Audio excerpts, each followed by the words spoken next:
also having to work at while doing those job tasks. So 100%. My piece of advice, and this goes back to what you mentioned about how women often do become overqualified for the role before they apply for it, whereas the very opposite is the case with the men who apply for jobs. And I'm speaking in broad strokes just so that we can have a conversation about this. I'm not saying all men or all women, but generally speaking. What has become my motto, and what I think has opened a lot of doors for me, is that I'm always just like, say yes now, figure it out later.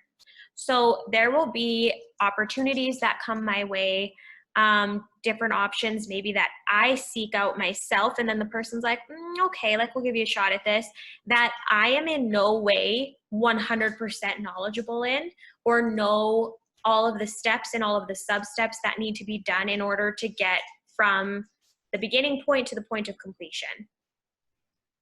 Definitely not. But I am forcing myself to jump into that head first. And I'm like, I know for a fact I will figure this out, and I will get this done, and it will be the best that they've ever seen it done.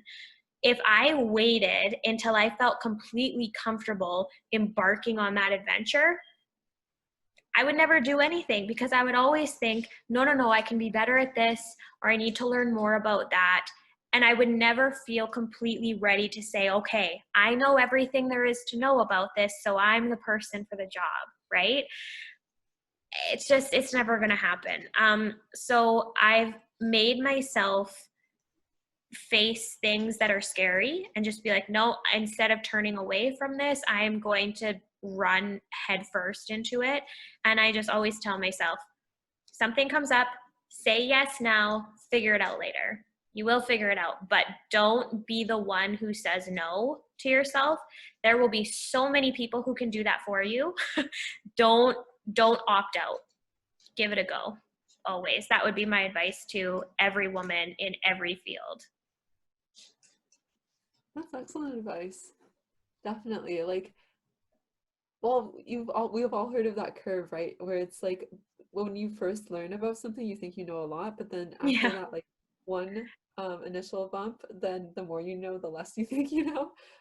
So I guess it's like a never-ending journey. Because as a lawyer, do you feel like, I mean, as a student, even though I'm studying, my degree or whatever, like the more I learn, the less I realize I know. Mm-hmm. As a lawyer, do you also feel like the more you interact with clients, like the more cases you do, in like a weird way, the less you think you actually know about what's going on?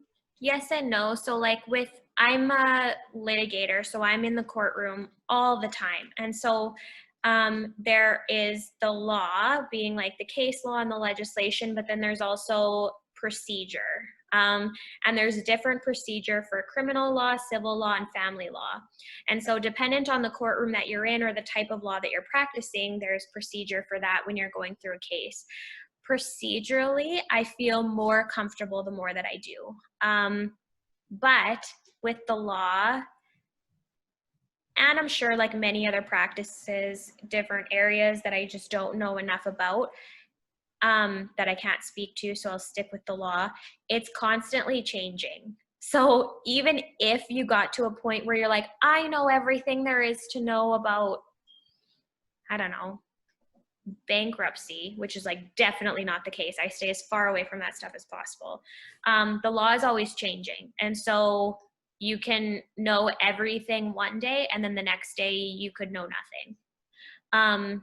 So you're just constantly learning. You never know everything. And yeah, it's probably why there are so many like anxiety issues in the practice of law, because it's like you never feel like you know enough because you never know it all. It's an interesting beast. Oh, thank you. That was awesome. I was gonna say something before, and now it's just completely left my head, but It comes back. It'll come back eventually, maybe. We'll see. She'll be calling us tonight at like 3 a.m. Yeah, I'll be like, I remember what it is. Exactly. Yeah, thank you. Should we move on to my next question?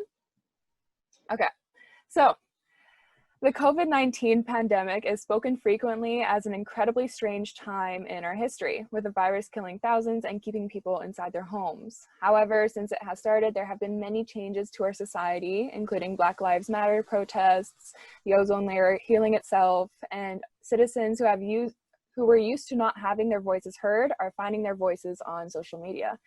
Have you noticed a lot of positive or negative changes in our society since the pandemic began? Do you think that people are more passionate about change since they've seen others with a desire for change and equality?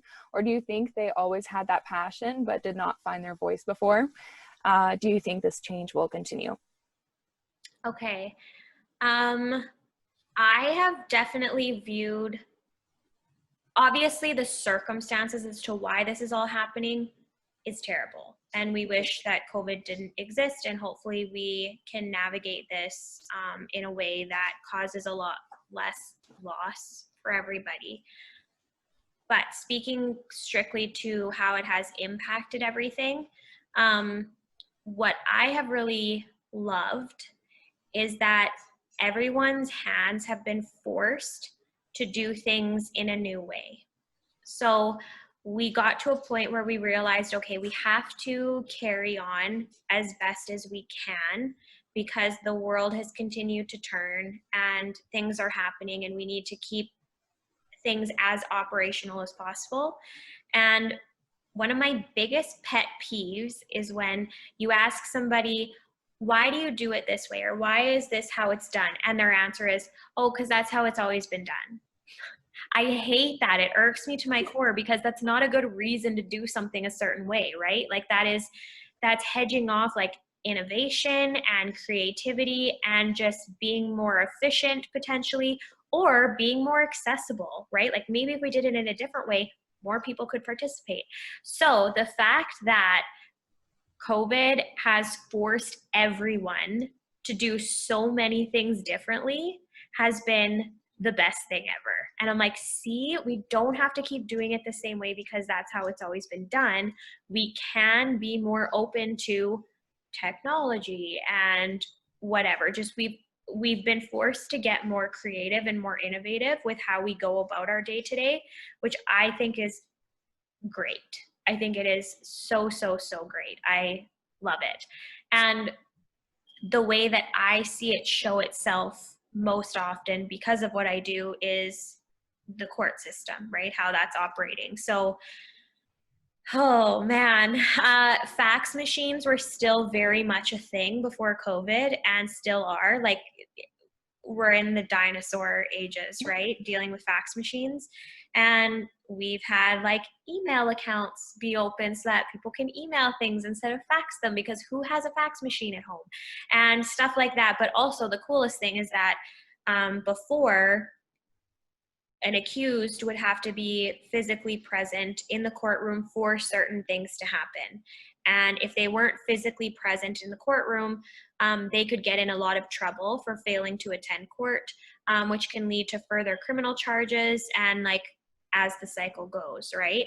Now, we can allow people to attend by telephone, we don't do this here in Saskatchewan, the Zoom, but like in Ontario, they've had people attend by Zoom and all of that. So it has, I think, taken a giant leap for access to justice issues, because like a lot of people appearing in criminal court don't necessarily have the means or the assets that they need in order to travel a great distance to physically attend court. So in that way, I love seeing that COVID has forced people and institutions to do things differently. And I think that that has largely been a big positive.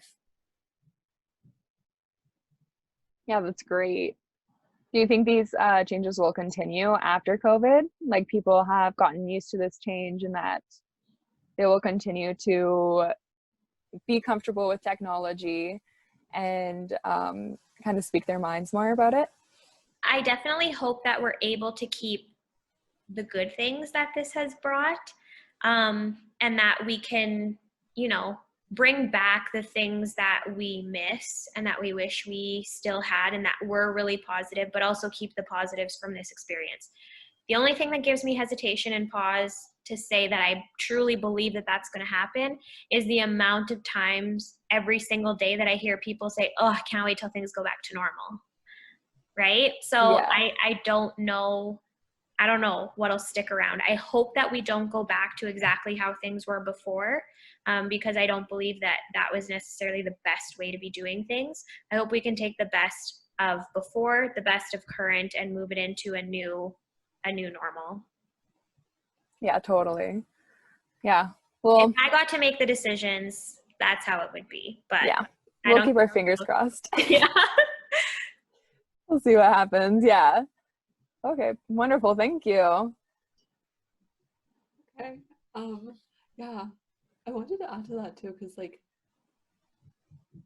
quarantine, it was definitely hard. It's obviously hard not to see like people you love and do a lot of, you know, extracurricular fun things that would be funner in person.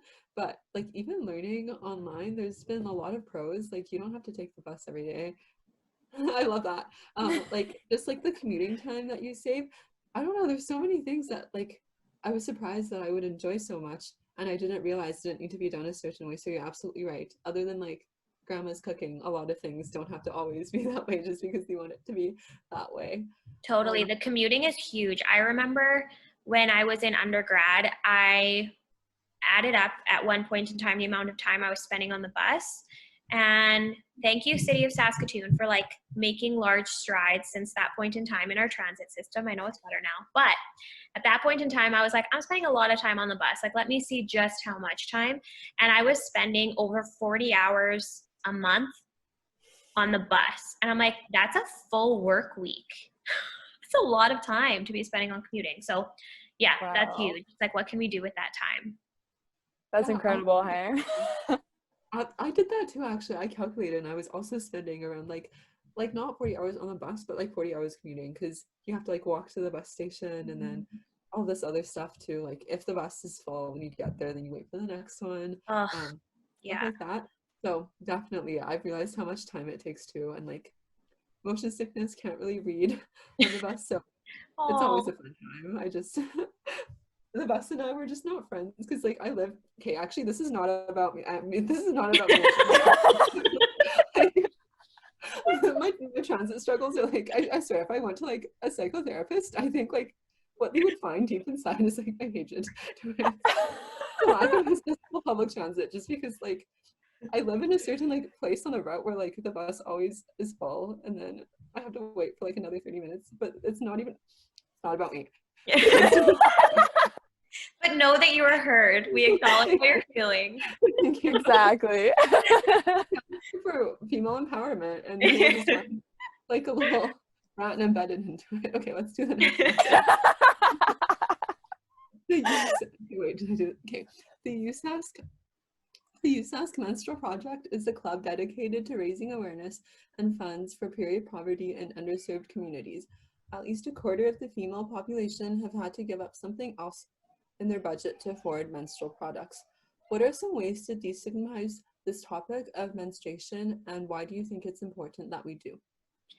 So, I truly think that what you guys are doing is the perfect first step to moving towards a future where this topic isn't so taboo, for men and women alike. So we talk about these things as women together sometimes if it's someone that we're really comfortable with, but never with men. And not, I shouldn't say that, but in a large group setting, usually, you know, it doesn't really come up as a topic. And if it does, it doesn't last for very long.